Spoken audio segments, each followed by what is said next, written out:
went into the conversion therapy movement at the age of 23. It was really a lifeline for me at that time. I didn't really feel like I had a choice between coming out or going to reparative therapy. For me, it was either going to reparative therapy or honestly not wanting to live anymore. I was in it for 5 years. Looking back on it now, I do believe it was a waste of time, and it offered me a lot of false hope. While it benefited me by helping me at a time when I needed that hope, part of me really wishes I would have gone to gay affirmative therapy to help me accept who I am, as opposed to have wasted 5 years trying to be someone I wasn't. I grew up in Washington Heights, and my family lives in Brooklyn now. We wore black hats, and we were ultra-Orthodox for every sense of the word. Like, I didn't equate those feelings because I was in an environment where we didn't date girls in high school. We didn't, even classes were all separate in yeshiva. Like, everything was separate. Everything was very segregated between men and women. There was no dating. There was no interaction. So I never really, I never raised suspicion by anyone in high school for not having a girlfriend. Like, it was just not part of the society I was in at the time. So,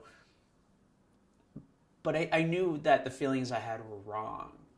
And I was very much entrenched in the Orthodox Jewish community I was in, and I loved everything about Orthodoxy.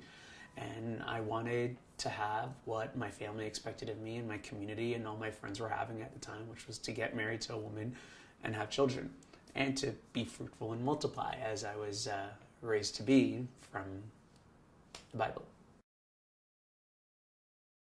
I was buying porn in high school in 11th and 12th grade, but I was buying straight porn. But I was focusing on the guys in the straight porn. But I didn't associate that with being gay just from the perspective of it was straight porn. I knew I had this struggle. I had already by that time figured out that struggle meant I was gay. And I was just about to embark in a journey of deeper Jewish studies in rabbinical seminary in Israel. And I remember calling a rabbi on a telephone, back then on a payphone. There was this organization called Project Rejuvenation, which helped Jews who were a little bit wayward rejuvenate. Back then, these sites that were popular were called Ask the Rabbi. It was like AskTheRabbi.com, and you were able to just anonymously ask rabbis questions. And I had emailed a rabbi, and I told him about the struggle I was having. And he referred me to a therapist in Brooklyn.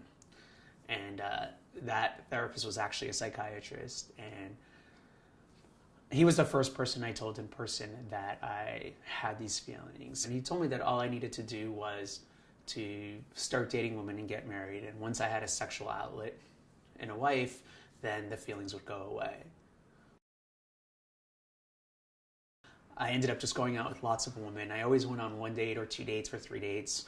And I never let it get past 3 dates, because past 3 dates meant you were serious. And I always found an excuse of why the woman wasn't for me. Like, either she wasn't religious enough for me, or she was too religious for me, or I felt she was too modern for me. There was always like some sort of excuse. And at that time, Prozac, I remember it was like on the cover of Time magazine or something, for depression and whatnot. And I kept telling him that I'm not depressed. I just wasn't attracted to women. And he said that he wasn't giving me the Prozac for depression, but to reduce my sexual desires. And it kind of freaked me out, and I stopped going to him. At the time stood for Jews offering new alternatives to homosexuality. So it was the Jewish ex-gay movement, and that was in 2002.